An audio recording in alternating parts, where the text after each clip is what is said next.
Listeners of the T.R.O.N podcast, I have a very special guest today, and I have to kind of catch myself right now that I'm even getting a chance to carve out some of her time today for my show. Dr. Angelin Chang, world-acclaimed pianist, Grammy Award winner, professor, and highly acclaimed musician.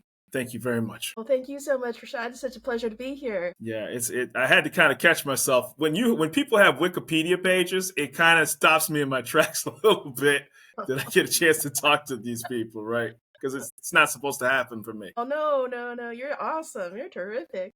Thank you. First of all, I got to be honest with you. There's one thing that soothes people and brings people in a great mood. It's music, and good music in particular, and you've mastered it worldwide. Please tell us your story and how you became the acclaimed Grammy Award winner that you are. Well, it started from humble beginnings, really. And my parents aren't musicians or anything like that. But really, if you really want the beginning, I'll start from the very beginning. For sure. Of how I actually got into music. And the very first beginning would be, I would say, when I was around 4 years old. Beginning. And so my parents or the family was invited to a dinner, a formal dinner, and I was being a 4-year-old and just precocious, running around the whole house. And I was like, what are these adults talking about? Forget this. And then I stumbled upon this room that had this really things I've never seen before. Yeah. One of which was this grand piano. What is that?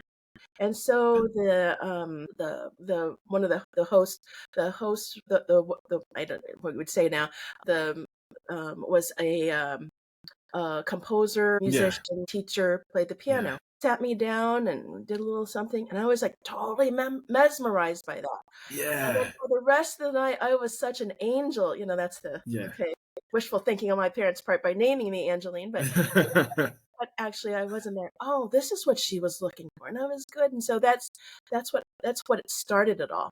And I was so taken by, whoa, what is this? And I think to this day, I'm still have that spark of curiosity, wanting to know more and how we can. Yeah, it played out like a movie almost. Like you see it and you just gravitated towards it, right? And here it is. As a 4-year-old, and you don't know, all you know is what you saw, right? And for people who are from the non-internet era, you're a kid seeing a piano, right? Yeah. Like now it's a common thing now. Like you can YouTube things, you can do all that, but for you to be in that room and you just like, I need to know what this is, right? So did it start with lessons from there? Where did it come from the being a curious 4-year-old to where you're at now and still will be? Yeah. Then lessons, and in school, public school, did music and all that. And there was a time period where I was thinking, I'm not going to be a musician. This is when I was rather young too. Yeah. And it's like, this is great. This is fun. I love it. But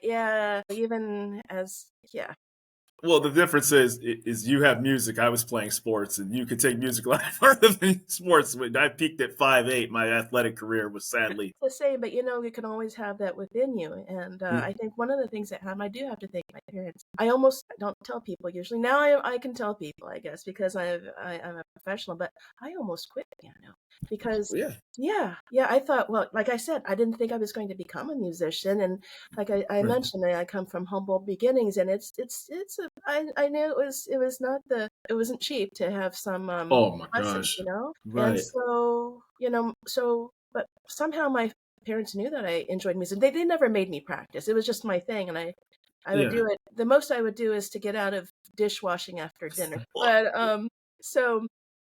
my dad took me to a piano recital by this concert pianist who was also teaching on the faculty at the local university. Yeah. And so I was like, again, like when I was 4 years old, taken by that. It's like, whoa, this is really cool, a different world. And that was really interesting. That's fascinating. And so my dad said, well, is this the type of music that you like to do? Would you like to maybe even study with this person? It's like, well, I'd love to, but thinking whatever, so for sure. Yeah. So he arranged, just an evaluation, and the rest is history. The person took me. I was the first child student that person had in the university. And, unbelievable.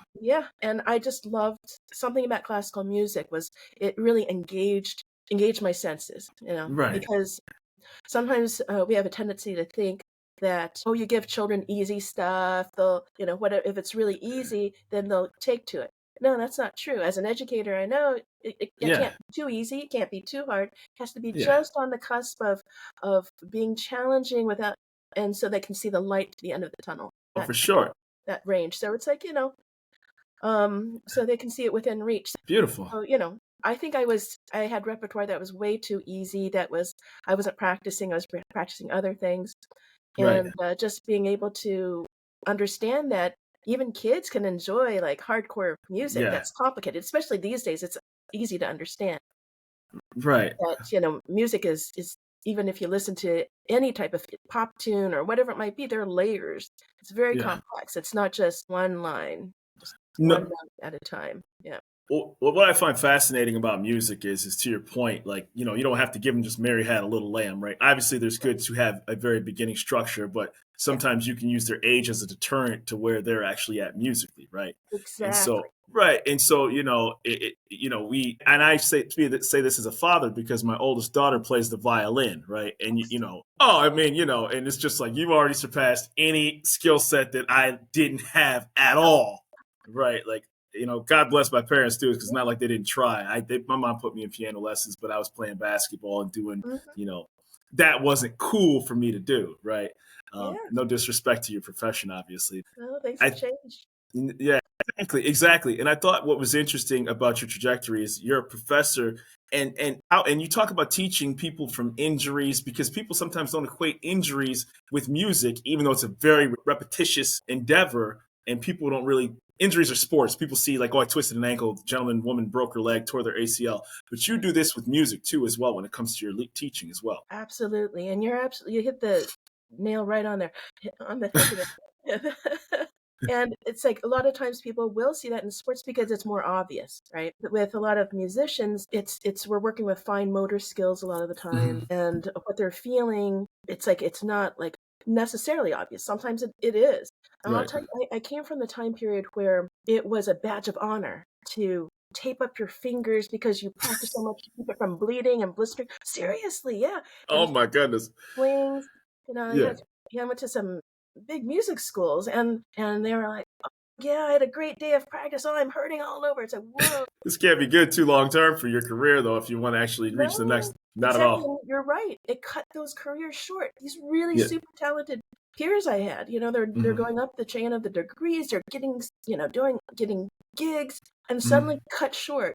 They're going into some totally unrelated field, not because they don't want to, but because they couldn't. So that's where it really sparked this I think inner drive for me to find a solution and to help musicians really achieve optimal performance without that pain, fatigue, and injuries, performance related injuries that do happen, not just because of repetition, but how they're playing. You can play for a very, very long time if you're with proper alignment, you have balance, you have understanding of coordination, like sports too. I mean, why do some people just all of a sudden they're like me? I would probably like play for not even 2 minutes and twist my ankle or something, but it's not just because of lack of fitness or anything like that. It's posture, position.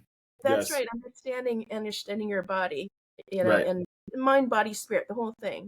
For sure. If you don't understand the game, you're not going to be able to play. Yeah. It's funny when you talk about, people blistering fingers. Like, I just think of the movie Whiplash, right? And that's the dark side. You know what I mean? Like, and it's a great movie. It's a phenomenal, phenomenal movie. Obviously, I would like to hope it's fictitious, right? Like, in my mind, right? I'm sure there's some people. To it than you know. Right, like this is the part where I'm going to plead ignorance to the musical, culture of that regard, right?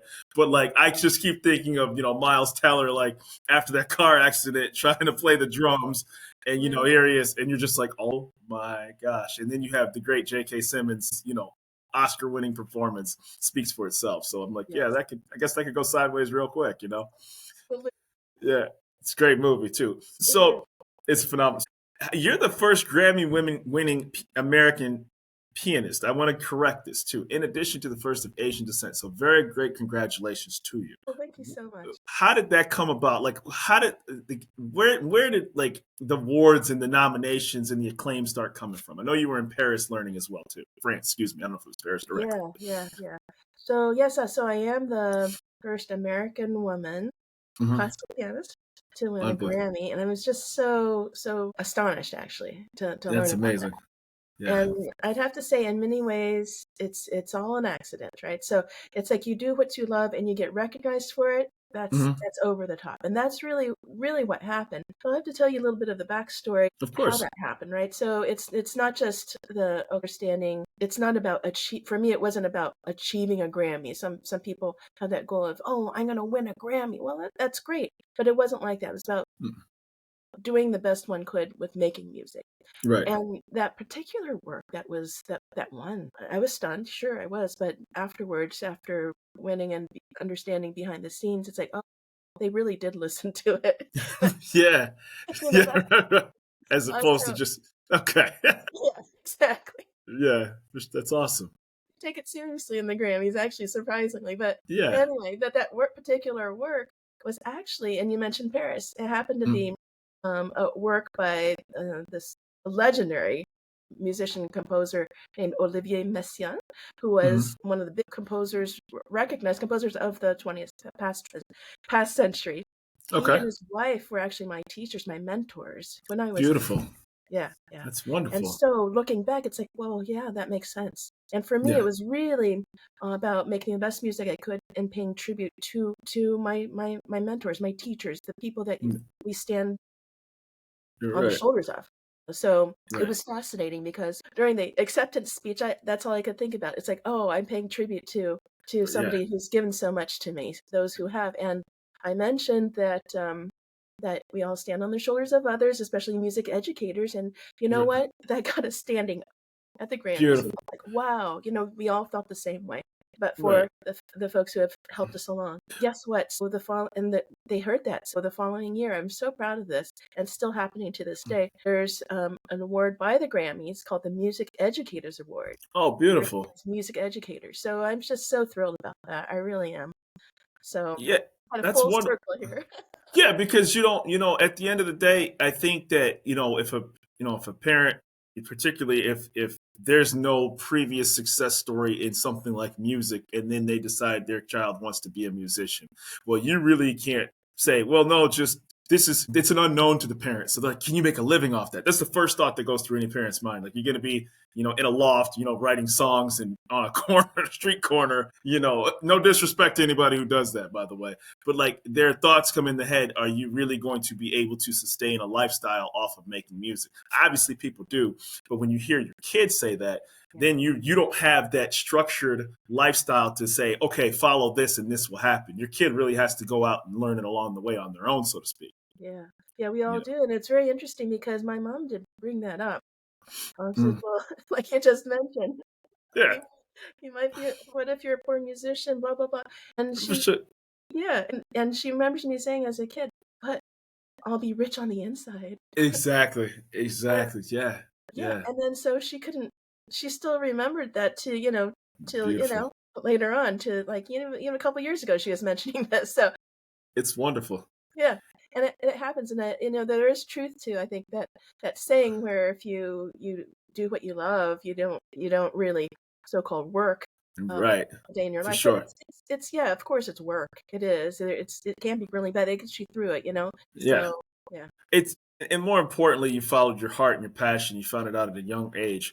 So one thing I was really curious about, you were the first artist in residence at the Kennedy Center. What was that like? Well, that was amazing. And that also combined my interest in not just performance, but also education. So that was basically at the turn of the century. So it was a while ago. But it's also another thing I'm very, very proud of because it's still sustaining to this day since its establishment. And so as a first artist in residence, we found different ways to use the Kennedy Center. But back then, even when I went in the first time, it's like I felt like a very cold place where, if you go in, they're like long hallways, nobody there. And then if somebody asks you, it's like, may I help you? It's more like, what are you doing here type of thing versus, Right. and It's so, interrogation, so to speak. right. Yeah. So to make it more warm and inviting, because there is an issue that is about, oh, well, what about audience development, or what can they do? People are buying high ticket prices, but even then, it's like they're standing around Mhm. beforehand, not doing anything. It's a cold place. A cold place, that's right. So what we did, because it was a large, I don't know if you've ever been there, but it's the hallway is huge. And so what we ended up doing is experimenting to see, can we put another stage somewhere Mhm. where it would interact with audiences, and that's what we did. We Right. created things called the Millennium Stage. Beautiful. And then what happens now to this day is like they're free performances every day at 6 p.m. And we Okay. found the time that was great so that people could avoid rush hour, and it's right before the ticketed items, Nice. so that people would have something before they go to the other whatever they paid for in the For sure. auditoriums, and it would be a place that people could actually mix, mingle, and also enjoy the arts without that feeling of coldness. So it Yeah. really is something that really took off, and I'm really proud about that. But it was filled with different types of educational programs where I would even talk about pieces that I'm playing, because you don't know Mhm. what the audience is like. And we had people who were just coming off the street, some people who were coming from work, some Mhm. kids, all sorts of peoples from all walks of life. And so I think it really was something that was needed, still needed to this day, in different forms. So anyway, to make a short story long, that's what. Well, I don't think anything about your story is justified in a short amount of time because when I went to your page and I was able to look up your accomplishments, they're very lengthy and very detailed. And coming from somebody from a non-musical background, I can appreciate accomplishments and excellence. And when you say that you stand on the shoulders of what people did, I do art, I do martial arts, right? I think the beauty about when somebody does something that has a history and a rich layer to it, somewhere in that lineage, your name is in it. You're at the top of that, obviously, because of your accomplishments. But I can look back and say, "Hey, I did this in martial arts." My name will never be mentioned, but when I see it, I'm attached to it. And there's something inherently in your soul and your spirit that says, I know I'm attached to something bigger than me. Music has been on for centuries, right? And it's going to continue to live long after we're both off this earth. And you're in that chapter of something that is so special. And that has to be something that's just intriguing. It just got to be something that's unique to you. Yeah, absolutely. Something that's unique to you that really resonates with you. Right. And I think some people chase being listed on whatever it might be, but really I think it does have to come from an authentic place to really mean something Yes. to the person. You could have your name listed, but does it really mean something? There are a lot of, I like to say sometimes there are a lot of plenty of miserable rich people. Yes. Of course. It's Of not just course. about fame, that type of thing. Yeah. And Yeah. absolutely, it's great if you have that, but also if we know how to not just manifest it, but actually Have apply a it. have a happy medium. Do you That's right. this is an out of box question. Do you ever have anybody from a different genre who wants to collaborate with you? Do you ever have like a country music star who may want to have a piano playing or a hip hop artist or an R&B artist who said, I need to have something you do in my song? Do you get that? Yes, absolutely, absolutely. Okay. And I can think of quite a few different things, and Yeah. it's It's just curious. fascinating. It Yeah. really is. Yeah. There was once that I actually played. I also played, like your daughter, violin, and Yeah. and I started in school. But it's one of my. I had a hard time choosing between the two, but I do play very well, very well. And so, Beautiful. somebody needed a violinist for a movie, and Okay. so, okay, sure. So I thought, okay, what do I need to practice? Blah, blah, blah. Yeah. And I came in, and then we sort of, made these sounds. Yeah. Right. Yeah, and then like they looped it, and it's okay, great. This is terrific. Yeah. And So it just sort of happens organically after that. that's right. That's right. So it's like it's in a movie. I think it's one of, if not the first, movie that there's this actor named Fisher Stevens. He directed, and Okay. Marissa Tomei, and it's called Just a Kiss. So it's like Beautiful. Yeah, but like that's what I was just curious about, right? Like I'm like, okay, well, sometimes it's not just about performance because I mean, it's big in movies, it's big in television, it's big all across multiple genres, and I mean, you have a very specialized skill set to be able to actually do what you do. So obviously, if someone needs a piano or a violin composition, they're going to look for the best available. Whether it's country, pop, R&B, hip hop, they're looking for a distinct, specific sound, and what better to get it from a Grammy Award winner, right? So, of course, of course. So, you're a professor as well too at Cleveland State University. Can you just give us a brief overview of that? Yeah. Okay. Okay. Oh, wow, I saw that too. I was pretty. Is that? Do you have a law degree, or is it because just the law of? Jeez, of course you do. Why not even ask, right? Yeah. That's like you can say law is my hobby, right? Oh my goodness. It's unbelievable. It's unbelievable. I always, like I said again, your life story is not encompassed in this interview, but because for the purpose of the show, people clearly don't need me to find where you are at. I mean, I'm just a guy honored enough to speak with you, but for the purpose of this show, where can they find Dr. Angeline Chang? Yeah. And I would encourage everybody to listen to her wonderful performances as well too. I got a chance to watch your speech that you gave on YouTube. I think it was at the I'm going to butcher it, the EG or the ES or something like that I saw from like 2007. Okay. I wasn't too sure what that was, what EG stood for. Like I said, I couldn't usher at that place because I can't play a musical note. So just keeping it honest with yourself. So, but I do, like I said, I think that your story, no matter how many times you tell it, to be able to actually talk to you about it is something that I hope listeners of this show, it can resonate with them because I'm truly honored to be able to carve out time out of your busy schedule. Yeah, I appreciate your time and look forward to seeing your continued success. Of course.